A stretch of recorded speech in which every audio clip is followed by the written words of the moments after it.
Life and stories में एक बार फिर से बहुत बहुत स्वागत है। एक फिल्म आई है द गोट लाइफ। मुझे लगता है पृथ्वीराज ने जितनी भी एक्टिंग की है, तमिल सिनेमा के बहुत बड़े एक्टर हैं और उन्होंने जितनी भी एक्टिंग की है उसमें ये वाली जो एक्टिंग है ना उनकी, जो इस फिल्म के लिए उन्होंने किया है, वो उनको खुद को जिंदगी भर याद रहेगी। लेकिन ये कहानी इसलिए भी बहुत जरूरी है क्योंकि हम अपनी जिंदगी से ज्यादा दूसरों की जिंदगियों से सीखते हैं। ये गोट लाइफ की कहानी एक ऐसे शख्स की है जो शख्स विदेश जाता है, खासतौर पे सऊदी अरब जाता है। वहां पे जाकर वो एक पैसा कमाने के लिए जाता है, लेकिन वो गलती से, गफलत से ऐसी जगह चला जाता है जहाँ पे वो गोट, जहाँ पे ऊंट और बकरियां पाली जाती हैं, उसके रख रखाव के लिए लोग रखे जाते हैं। बाकायदा ये एक जॉब होती है सऊदी अरब में, लोग इसको करते हैं, अपने मन से भी करते हैं। लेकिन ये बंदा वहां जाता है और इसका ये काम करने का बिल्कुल मन नहीं था, लेकिन ये फंस जाता है और इसका जो कफील रहता है यानी मालिक, वो भी इसके साथ बहुत बुरा बर्ताव करता है। अब इस गोट लाइफ की कहानी में बहुत सारी सीख, मैंने जब ये फिल्म देखी तो मैं बहुत दिनों तक बहुत परेशान रहा, क्योंकि ये कहानी आपके दिमाग में घूमती है और कोई भी कहानी आपके दिमाग में घूमती है तो वो दो ही काम करती है, या तो आपको कुछ सिखा के जाती है या तो आपको डिप्रेस करके जाती है। तो इस कहानी ने मुझे बहुत कुछ सिखाया भी और इस कहानी ने थोड़ी देर के लिए मेरे अंदर भी डिप्रेशन डाला था। लेकिन जब मैं इस कहानी के साथ जूझ रहा था अकेले बैठकर, तो मैंने बहुत कुछ देखा कि एक बंदा जो ऐसी जगह फंस गया जहां पे उसको फंसने की बिल्कुल उम्मीद नहीं थी, और ऐसी जगह जहां पे उसको दिन रात के अलावा कुछ नहीं पता कि कितने दिन बीत गए, कितने घंटे बीत गए, कितने साल बीत गए, कुछ नहीं पता। और उसको पानी पीने के लिए भी, वो जब पानी पीता है तो वो जो ऊंट और बकरी होती है उनके साथ में जो पानी उनको मिलता है, जो चारा मिलता है, वो चारा और पानी भी उसको अच्छा लगने लगता है, वो वही पीना शुरू कर देता है। मतलब उसके साथ इतना डल जाता है कि उसके पास शब्द नहीं होते। वो बकरियों को चराने वाले जो शब्द बोलता है, बस वही शब्द उसके मुंह से निकलते हैं कई सालों तक। और नतीजा ये होता है कि वो वही शब्द, उसके अलावा और कोई शब्द न तो उसने सुना इतने सालों में, न तो उसने किसी से कोई बात कर पाया, क्योंकि कोई उसकी भाषा नहीं जानता और वो किसी और की भाषा नहीं जानता। अब इस संघर्ष की कहानी में कैसे कैसे वो बंदा वहां से कैसे निकलता है, इसकी पूरी कहानी है गोट लाइफ। इस कहानी में इतनी छोटी छोटी चीजें, इतनी अच्छी चीजें छुपी हुई हैं दोस्त, कि आप ये बात, इस कहानी से जो हमें सीख मिली, जो मैंने सीख ली, वो पहली सीख तो ये कि आप अगर कहीं दिक्कत में होते हैं ना, तो आप यकीन मानिए, आप अगर दूसरे की दिक्कत देख रहे होते हैं तो दूसरे की दिक्कत आपको 1% दिखाई देती है, जबकि उस व्यक्ति की दिक्कत 100% होती है, जो सिर्फ वही समझ सकता है, क्योंकि उसके ऊपर, उसके साथ ये दिक्कत बीत रही है। इस गोट लाइफ में यही दिखाया गया है कि वो व्यक्ति कितना परेशान है, कितनी परेशानियों में है।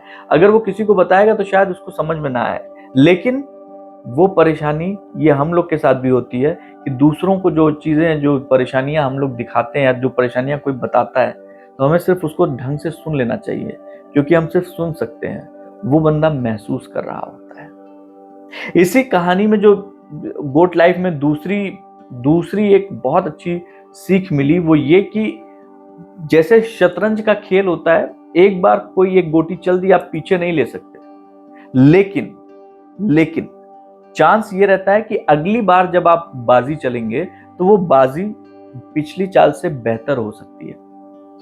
बार बार वो आदमी भागने की कोशिश करता है, लेकिन वो हर कोशिश उसकी नाकामयाब होती है। एक समय आता है जब वो छोड़ देता है कि नहीं, मैं नहीं भागूंगा। फिर उसका छोटा भाई किस तरीके से उससे मिलता है। फिर एक समय आता है, नहीं मुझे भागना ही है, मैं रास्ते में मर जाऊंगा लेकिन भागूंगा जरूर। और फिर वो कैसे भागता है, ये कहानी इस कहानी को आगे लेके जाती है। मतलब जो पीछे हो चुका है, उसके भागने के प्रति इतना डर बैठा दिया गया था कि वो नहीं भागना चाहता, लेकिन इसके बावजूद उसने एक बार और कोशिश की।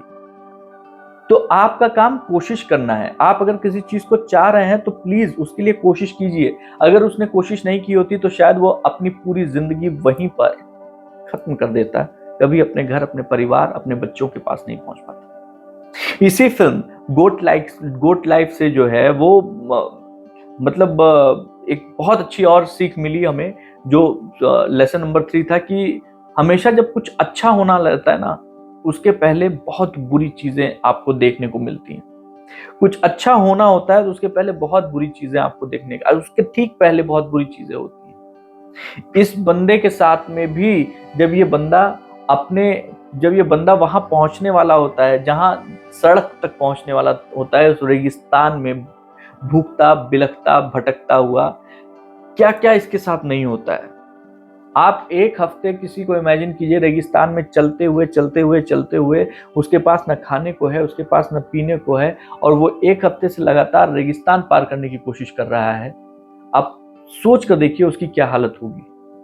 लेकिन अगर वो रेगिस्तान में चला न होता तो उसको जिंदगी में कभी सड़क नहीं मिली होती दोस्त, जिस सड़क के सहारे वो वापस हिंदुस्तान आ पाया था। गोट लाइफ हमें ये सीख देती है, हमें ये शिक्षा देती है, हमें ये लेसन देती है कि जब भी आपके साथ कुछ अच्छा होने वाला होता है उसके ठीक पहले बहुत बहुत बुरा होता है और होके चला जाता है। इसलिए घबराइए मत, पेशेंस अपना बनाए रखिए और पेशेंस बनाकर उसमें लगे रहिए। गोट लाइफ जिसके ऊपर ये फिल्म बनी है उनका नाम है नजीब। नजीब से जो है पृथ्वीराज ने बात की थी, उनके जो इंटरेक्शन में बात में जो चीज निकल कर आई थी उसमें नजीब ने एक बहुत अच्छी बात कही थी कि भैया जो बीत गया है पास्ट उससे सीखने की जरूरत है, प्रेजेंट में जीने की जरूरत है, और फ्यूचर किसी ने नहीं देखा है, बस केवल आज में जीकर फ्यूचर नहीं देखा है। इसलिए आज में जो आप करना चाहते हैं उसको करने की कोशिश कीजिए, कोशिश कीजिए। जरूरी नहीं है कि आप कर पाए, लेकिन कोशिश तो कीजिए। अगर मैंने कोशिश नहीं की होती वहां से निकलने की तो शायद मैं आप लोग के साथ बैठ के बात नहीं कर रहा होता। नजीब की ये बात बहुत अच्छी थी और इस बात को मतलब इस बात को उन्होंने बहुत अच्छे तरीके से उस इंटरव्यू में बोला था। इसी फिल्म से एक और बहुत अच्छी बहुत बढ़िया सीख मिलती है कि आप ना, कई बार हम लोग सोचते हैं कि जब हम तैयार हो जाएंगे तब हम शुरू करेंगे। कई बार हम लोग, आप भी सोचते होंगे कि भाई मुझे ये काम करना है, जब मैं पूरी तैयारी कर लूंगा तब शुरू करूंगा। कई बार ऐसा होता है कि जब आप पूरी तरीके से तैयार होते हैं, हो सकता है आपके पास समय ही ना बचे। अगर नजीब ने उस रेगिस्तान में अगर ये निर्णय अपने एक लंबे पीरियड के बाद लिया होता तो शायद उसके अंदर वो क्षमता ही नहीं होती, वो ताकत ही नहीं होती कि वो रेगिस्तान पार कर पाता। इसलिए आप जब ये निर्णय लेते हैं ना तो आप जहां हैं वहीं से शुरुआत कीजिए, छोटी शुरुआत कीजिए लेकिन करिए। और सबसे अंतिम बात जो गोट लाइफ ने सिखाई वो है ग्रेटिट्यूड, वो है मोहब्बत।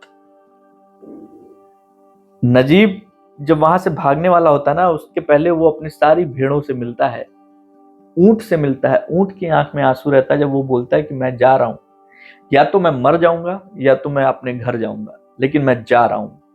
उस ऊंट की आंख में भी आंसू था।